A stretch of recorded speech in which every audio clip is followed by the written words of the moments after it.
Si Pagong at si Matching. Sina Pagong at Matching ay matalik na magkaibigan. Mabait at matulungin si Pagong. Subalit si Matching ay puso at palabiro. Isang araw, sa kanilang paglilibot sa kagubatan, nakita si Pagong ang isang puno ng saging. Nang ba siya ang magkaibigan ng pagkakira ng puno? Kinuha ni Matching ang pabalik na at ng puno dahil iniisip niya sa pagkat may maraming dahon na ang bahaging kanyang nakuha ay madali itong mamumunga. Kinuha naman ni Pagong ang naiwang lumang bahaging hibran. Inalaga ni Pagong ang kanyang halaman.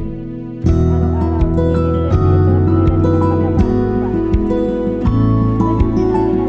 Si Pagong naman ay natuwa nang makita ang humusbong na dahon sa puno ng saging.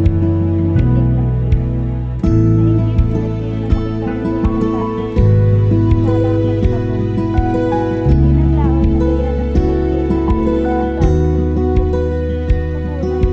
kanyang hanggang sa mamuhay ito. Nanginig na Matching. Nainggit si Matching na makita ang bunga ng saging sa halaman ni Pagong. Di naglaon na gaya na si Matching na umaasal sa puno ni Pagong at pumayag naman ito. Ngunit hindi makakaakyat si Pagong. Kaya nangako si Matching na siya na lamang ang aakyat sa puno at lalagdagan na lamang niya ng saging si Pagong. Pumayag si Pagong sa alok ni Matching. Subalit nang makarating na si Matching sa taas ng puno, kinain niya ang lahat ng bunga ng puno. Wala itong itinira para kay Pagong. Nakinig sa pakasalubong ni Matching at nakatulog ito sa sobrang kagustuhan. Galit na galit si Pagong kay Matching sa ginawa nito sa kanya. Kung kaya, habang natutulog ito sa sobrang kagustuhan, naglagay ng mga tinik sa ilalim ng puno si Pagong. Nang magising si Matching ay nakita niya ang tinik kaya't humingi ito ng tulong kay Pagong. Ngunit tumangging tumulong si Pagong at iniwan si Matching. Nagsimulang bumuhos ang malakas na ulan. Walang nagawa si Matching kundi bumaba sa puno ng saging. Nasaktan ito sa mga tinik na nakatusok sa puno ng saging. Sa kanyang pagbaba, kaya nangako siya sa sarili niya, gaganti siya kay Pagong. Kinabukasan, kahit mahapdi pa rin ang mga sugat ni Matching, ay hinanap niya si Pagong. Nakita niya itong naglalakad sa may kakahuyan. Kinuha ni Matching si Pagong na takot na takot.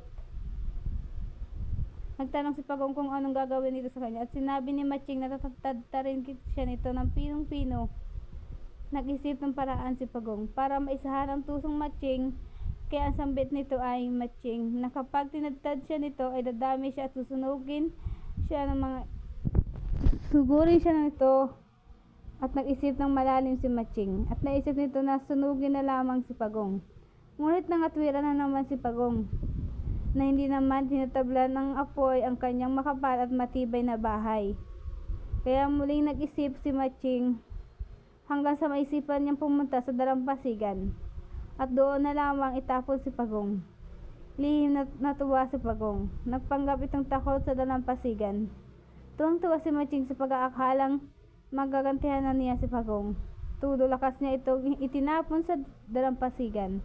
Gulat ito nang makitang marunong lumangoy si Pagong. Ang bilis-bilis ng pagkilos ni Pagong sa tubig. Kung mabagal ito sa lupa, ay parang ang gaan ng katawan nito sa tubig. At naghalakhak si Pagong na sabihin kay Matching na, "Naisahan din kita, Matching, dahil gustong-gusto ko na lumangoy sa dalampasigan." Malungkot na umuwi si Matching. Naisip niya na napakasakit pala na maisahan ng isang kaibigan. Naramdaman niya kung